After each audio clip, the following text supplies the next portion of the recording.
Sudah 10 tahun jadi pengangguran dan adiknya pun berinisiatif untuk mengajak Shifu masuk ke dalam program TV di kantornya. Shifu didaftarkan dalam acara pencarian pekerjaan di TV. Tapi saat membuat video perkenalan, Shifu malah tidak berkata apapun dan malah ingin pergi begitu saja. Namun ia malah terlibat perkelahian dengan adiknya yang lain. Dan kejadian ini terus direkam oleh pihak TV. Karena kesal, Shifu pun menelpon pacarnya untuk ngajak nongkrong. Setelah itu menelpon sahabatnya juga. Tapi ternyata sahabat Shifu ini berselingkuh dengan pacarnya. Saat bertemu dengan Shifu, mereka berpura-pura tidak ada hubungan apapun. Tapi tiba-tiba pria ini mengajak Shifu putus. Dan karena sangat marah, Shifu mengambil HP pacarnya ini dan ternyata semua rahasia mereka terbongkar. Sungguh malang sekali kehidupan Shifu. Wanita ini sangat frustasi setelah penderitaan yang ia alami. Baru saja dipermalukan adik sendiri dan dikhianati sahabat sendiri yang merebut pacarnya. Shifu sampai tidak mau makan dan sulit sekali ibunya membujuknya. Tapi karena akhirnya ia sangat lapar, Shifu pun makan. Terlihat ibu dan adiknya bersikap baik kali ini dan ternyata mereka ada maunya. Adiknya meminta Shifu menyerahkan apartemen warisan neneknya kepada dirinya karena anak adiknya butuh biaya sekolah. Tapi karena memang sikap adiknya ini yang arogan, Shifu pun akhirnya terpancing emosinya dan terjadi perkelahian di antara mereka. Sang ibu malah terus membela adiknya dan Shifu malah diusir dari rumah. Ibunya pun sempat merasa bersalah dan Shifu benar-benar ingin pergi dari rumah. Bahkan uang pemberian ibunya tidak diambil sama sekali. Karena saat ini ia harus menyewa tempat tinggal sendiri, Shifu akhirnya mencoba untuk bekerja setelah 10 tahun nganggur. Tapi pencarian pekerjaan pertamanya berjalan cukup lancar walaupun ia mendapat bos yang agak mesum. Hari pertama bekerja di sebuah restoran yang sangat ramai membuat Shifu cukup kesulitan. Saat sudah mulai sepi, bosnya meminta Shifu untuk mengambil rokok di mobil. Tapi tiba-tiba ada seorang pria yang buang air di depannya membuat Shifu panik dan tak sengaja menyalakan lampu mobil. Berniat ingin mematikan lampu, Shifu malah membuat lebih kacau karena ia tak mengerti cara mengoperasikan tombol-tombol di mobil.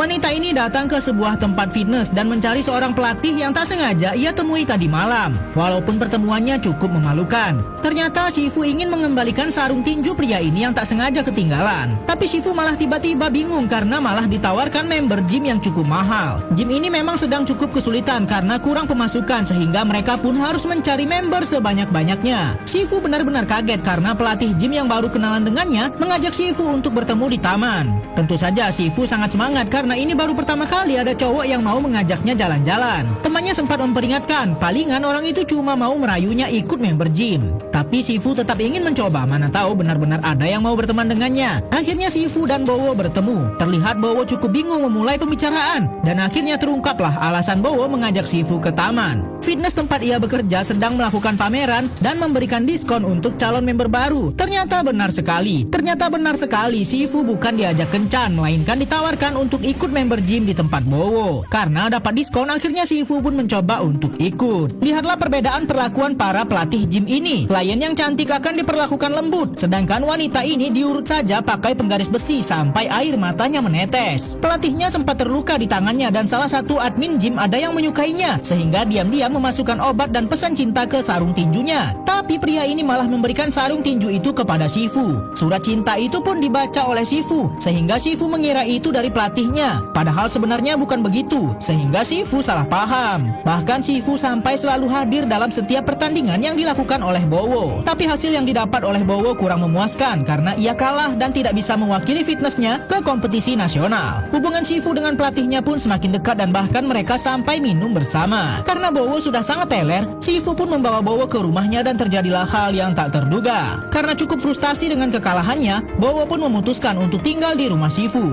Namun ternyata Shifu melakukan hal yang tak terduga. Ia menemui petinju yang sudah mengalahkan Bowo dan meminta petinju ini untuk mengundurkan diri karena Shifu tahu sebenarnya ia hanya ikut pertandingan demi uang bonus 10 juta. Shifu pun mengganti uang bonus senilai 10 juta yang akan ia dapatkan dan pria ini pun setuju untuk mengundurkan diri sehingga Bowo akan berangkat ke pertandingan nasional. Wanita ini malah sangat dikecewakan. Sebelumnya ia sudah susah payah membantu pacarnya agar bisa lolos pertandingan nasional sampai ia rela meminjam uang dengan bosnya. Uang itu digunakan untuk membelikan pacarnya makanan sehat agar performanya saat bertanding bisa maksimal. Setiap latihan pun Shifu selalu mendampingi Bowo yang ia anggap kekasihnya. Bowo pun akhirnya sudah mendapatkan berat badan ideal dan saat hari pertandingan tiba, disinilah semua masalah terjadi. Shifu melihat di depan matanya Bowo malah menerima suap untuk mengalah. Shifu mencoba meyakinkan Bowo apakah benar ia ingin mengambil uang itu dan membuang semua impiannya. Tapi Bowo malah marah dan mengatakan uang adalah segalanya. Shifu sangat kecewa dan ia malah diusir.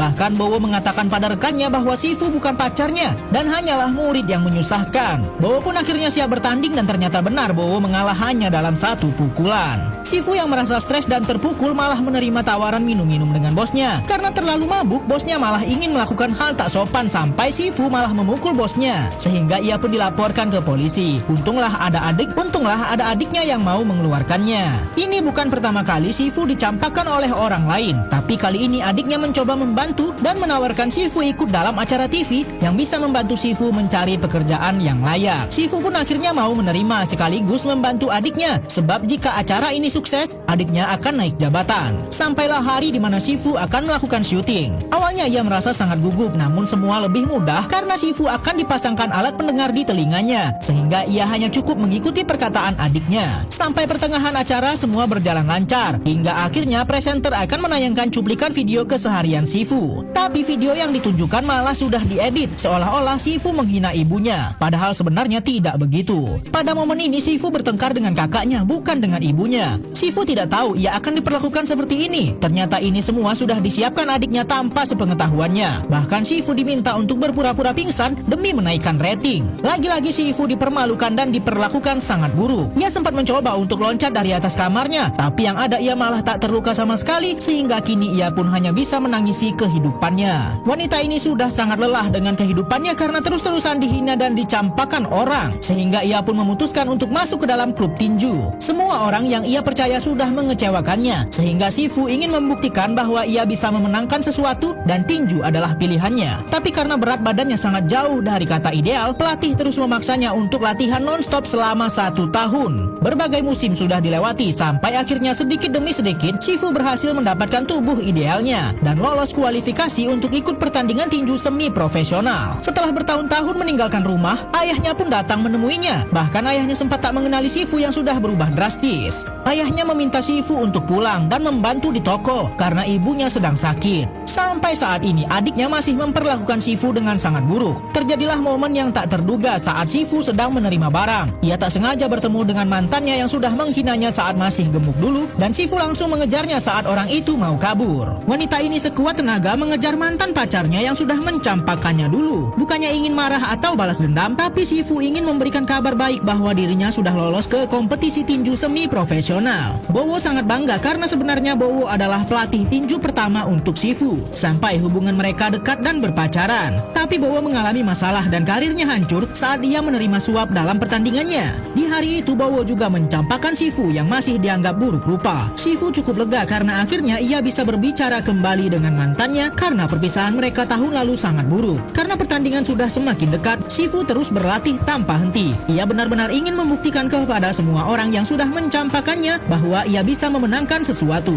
Hari pertandingan sudah tiba. Ini adalah pertandingan pertama yang akan dijalankan oleh Shifu. Terlihat ia sangat percaya diri. Saat akan masuk ke dalam ring, Shifu membayangkan dirinya yang masih sering dicampakkan oleh orang lain dan ia pun semakin bersemangat. Lawan yang akan dihadapinya adalah petinju wanita terhebat di kelas semi profesional. Wanita ini akhirnya tiba di atas ring yang ia impikan selama ini. Walaupun ini adalah pertandingannya pertama kali dan lawannya sangat hebat, Shifu yang berada di sisi merah terus berusaha mempertahankan diri walaupun sudah digempur habis-habisan. Setelah ronde pertama berakhir, tim pelatih sangat mencemaskan kondisinya karena giginya berdarah. Pelatih sempat meminta Shifu untuk menyerah saja dan tentu saja Shifu tidak mau karena inilah saatnya membuktikan diri bahwa ia bisa memenangkan sesuatu. Saat ronde kedua dilanjutkan, hasilnya masih sama. Shifu masih belum bisa menemukan cara untuk lolos dari tekanan lawan. Sampai akhirnya Shifu tersungkur. Untunglah ia masih bisa bangkit sebelum hitungan ke-8. Hasil yang didapatkan Shifu malah semakin buruk dan lagi-lagi Shifu masih ngotot ingin lanjut. Akhirnya karena semangat yang begitu besar, Shifu akhirnya bisa memberikan pukulan terbaiknya. Namun ini menjadi bumerang bagi Shifu karena ia kehilangan fokus dan sempat termenung, sehingga ia tak sadar lawannya sudah bangkit dan memberikan pukulan balasan sampai membuatnya terkapar. Tepat di momen ini Shifu teringat dengan semua orang yang sudah menyakitinya dan ia teringat dengan alasan dia berada di ring ini untuk membuktikan kepada orang-orang yang sudah mencampakkannya bahwa ia bisa bangkit. Walaupun sudah sangat lelah, Shifu berusaha berdiri tapi ternyata ketika ia terlambat. Pertandingan sudah usai sehingga Sifu dianggap kalah KO. Tapi walaupun mengalami kekalahan di pertandingan ini, Sifu merasa bahwa dirinya sudah menang dengan caranya sendiri. Ia sudah membuktikan bahwa seperti apapun ia dijatuhkan, ia tak akan pernah menyerah dan ia yakin ini adalah awal yang baik untuk karir tinjunya. Paling tidak ia juga mendapatkan tepuk tangan pertama dari orang tuanya. Bahkan Sifu juga membuat postingan pertama di sosial medianya kalau ia sudah menang dengan caranya sendiri. Kini Sifu pun semakin percaya diri untuk melanjutkan hidupnya.